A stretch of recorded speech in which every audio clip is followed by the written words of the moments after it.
I'm Harrison Jarrett. Cool, so your first question is, what type of assessment did you choose to focus, utilise the pupils on the resource card, and why? Did you choose to use assessment for learning or assessment of learning? I chose to use assessment for learning. The reason for this is because it engaged the students more with their current knowledge, their current skills and their current understanding of tasks. I think as well it links very well with self and peer assessment strategies. It's positive as well for us teachers to actually see the learning taking place. In terms of my actual resource card, it had simple activities, both activities on there. It had all the rules on there. It had the progressions, the differentiations, and I also asked some of the pupils to think of some of the progressions as well. How does this type of assessment link with the National Curriculum of PE? So the National Curriculum of PE talks about the students being sustainably active for long periods of time, which they were throughout this activity. It also talks about competitive edge. Now with my groups I split them into two. I put 2 sixes, and throughout both games they were competing against each other, so that showed the competitive edge. The broad range of activities, they were tested both mentally and physically throughout the whole assessment, and it links well with the Key Stage 3 National Curriculum for Outdoor Education, as it tested their problem solving skills and their team working skills in general. What did you find were the benefits of using the card with the pupils and as a teacher? So the overall card sort of explained all the activities, it explained the rules of the game. Now I actually told the kids this both verbally, and then I handed them actually a copy to each team, and I sent them away and they had their discussion before they actually started the task about the resource card, making sure they went over it. And I thought it worked well, as it created team discussion, communication and good teamwork with the groups.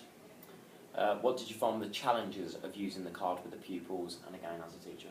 So I believe with the resource card, some of the pupils actually struggled to kind of engage with actually reading the resource card. They were more interested in actually getting involved with the activity, and they didn't really want to read what the information was saying on the resource card.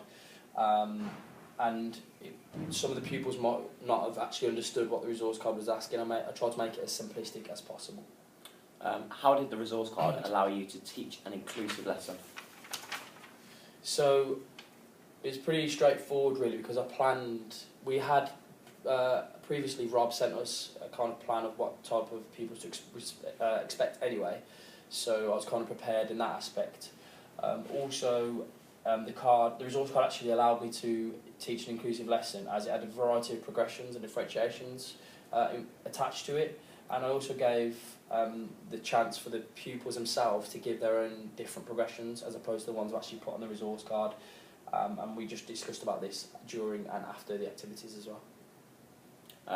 If you were to create an assessment card in the future, what are the 3 main components that you would include? So safety is one, safety of the activity, safety of the overall lesson. Progression, so the key principles in lessons, in order to challenge the pupils and enhance their learning, you need to be able to progress activities and make it as well, prevent it from being less tedious. And the final one is inclusion. Now, inclusion, because you want to make sure that everyone in the group, no matter if they're disabled, no matter what they've got, the impairments or anything they've got wrong, and they're all involved in the lesson in any way, shape or form, so that by the end of the lesson they've actually taken something from it and linked it again back to the learning objectives and learning outcomes. Are there any other reflections from your lesson?